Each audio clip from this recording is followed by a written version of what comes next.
it is Tanya and welcome back to the channel.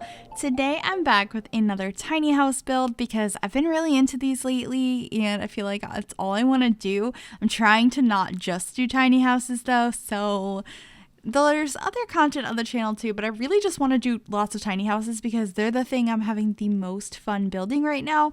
But anyway, this house is kind of like a split level house, as you can see, and I built it in a really weird way where I kind of furnished it before I did the outside, because I did that because I needed to make sure everything would fit the way I wanted to and play test it, because I do have everything you need in this house. This bathroom even has a sink because my last few haven't, and I thought it would be nice to have it in this one. And I also have like a bed, a couch, a TV, a full kitchen. Like I have everything you need in this house, and I really wanted to play test it, especially with the split leveling, because I don't do a lot of that in the game, and I just wanted to make sure it would work. And you can see here I have like a yellow wood and a black, and I really wanted to do that color scheme or something similar to it because of those tiny homes, the 3 colored ones that I did a couple of weeks ago. I loved the orange color scheme so much, the black and the orange, but I decided to go for this more woodsy color, wood color, this more normal brown wood tone with the black, and I really liked how that came out, so I ended up using that throughout this house, and it's so cute. I really like how I sectioned off the space, and I kind of had an idea of what I wanted it to look like because I've watched a lot of tiny home, like actual house tours on YouTube, not like Sims ones, like real ones, and there's a lot of split leveling or like steps inside the house in many of them, and I thought it would be cool to kind of have a sunken living / sleeping space. And since we don't really have pull-out couches in the game, but we do have, you know, beds and couches, I kind of tried to make an L-shaped sofa out of a sofa and a bed down here so that there's a place to sit and a place to sleep. I know you could have just gotten away with just a bed, but I thought it would look nice to use one of these sofas from my first pet stuff because I really love that sofa. It's so cute and it works really well for a sectional, but we just put a bed next to it, which looks kind of weird, but I think it works out pretty well. And like I said, I did play test all of this. You'll see me at some point have Justin broken here trying to use everything, like go to the bathroom, make some food, like sit on things, sleep, all that kind of stuff. I believe I kept that footage in because I wanted to make sure everything worked because it is such a small space with everything you need in it. And I'm really, really proud of this one. I love how it came out. I also used this bookcase over here from Seasons, which I sized down, and I put the TV in one of the slots on the bookcase, which I thought looked so cute. And of course, lots of plants, which I just do in every build I make. I love plants so much, and it's so nice to include so many of them. I also used a couple of fur rugs down here. I assume they're fake fur, but I thought it would make this space a little bit more warm for, you know, sleeping time. You want to be nice and cozy. So I really enjoyed doing that. Also, this house is so affordable. It's not a starter home price, but it's pretty close to it. So your sim could get their starter home, save up a little bit of money, and be like, you know what? I want to get a tiny house. I want like less of a footprint or whatever the reason is.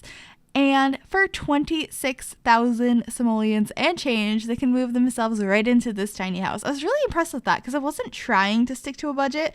It just turned out to be 26,000 simoleons, and I'm very, very happy with that price point. But this is pretty much the finished kitchen. We put a lot of the things for the kitchen on this little top of the half wall there. I thought that was a really cute ledge to put some stuff on. We also have a nice towel. I don't know why I like this kitchen so much. I think it's partially because it overlooks the rest of the house, and partially because I used a sink that I don't normally use. I believe that one's locked. I don't remember how it's unlocked. I'm thinking like the cooking career or something, because that's the only one I could think of that would unlock a sink. But I'm not sure. But we also used these shelves with these beautiful paintings on them. I put them by the front door, or the only door, which is the sliding door, and I sized them down. They were loving to clip to the side of the wall since there's 2 walls connected there, that one's on foundation, one's not. So I had to go ahead and get rid of, or keep moving it over and sizing it down to make sure that it snapped properly to where I wanted it to. I believe we're just going to add some decorations over here, some nice little spoons and stuff on the wall so you have everything to cook with, and a little pitcher of water and such to make tea. a nice plant in the bathroom to give it a little bit more life in there. And I struggled forever to figure out what to put on the walls down here because they are so tall. And actually, I don't know what I'm naming this house at the moment. Like, I could go like split level tiny home because it is a split level tiny home. I was also kind of thinking something related to space because, like, not like outer space, like having a lot of space. There's a lot of vertical space in this house because it's split leveled. So I was like kind of thinking maybe like optimized, or I don't know. You'll see in the title, but like right now I have no idea what I'm naming this house, but it was really fun to do. And it's totally my type of color scheme. And I've done some brighter builds lately, so it's nice to get back to like toned down neutrals. I absolutely adore them, and I've been having so much fun with these tiny houses. So if you have any other tiny house suggestions, please keep them coming. I'm totally down to build more in various styles. I just really liked this, and I want to do more of them. It's so fun. But we're just adding some more decorations here. This plant down on the bottom shelf of this bookcase, and oh no, I got rid of that and I put those trunks instead. I forgot I did that. But that's just kind of what happens when you're trying to fill in the space and make it as realistic as possible, but also full of all kinds of beautiful clutter. I love this house so much, and you can see I'm finally going to the exterior to try and figure out what I want that to look like. And because we don't have a dining space inside, I decided to add that to the exterior of the build. So we'll be making sure that that deck out there has a nice dining space, which is covered by a roof, so it'll be safe from all of the elements.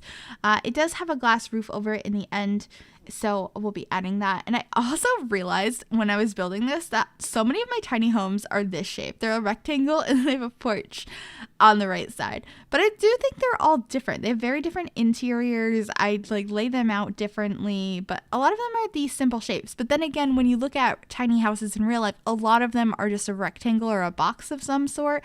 So I think that's pretty realistic, and I was pretty happy with that. But we're going to add some landscaping around the place to make it look a little bit less bare, because I imagine this one was built not to be moved around. It was just built in this area in Oasis Springs, which I think is really pretty.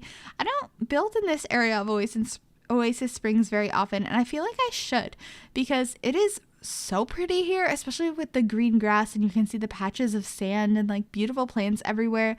So I'm going to have to make a habit of building here more.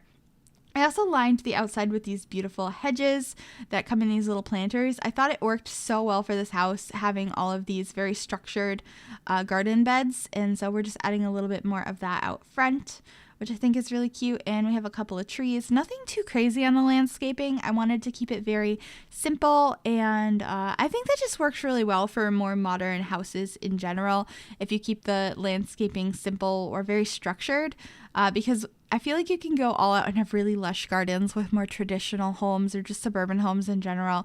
But when you have more houses like this, it doesn't make as much sense. Although I do kind of a,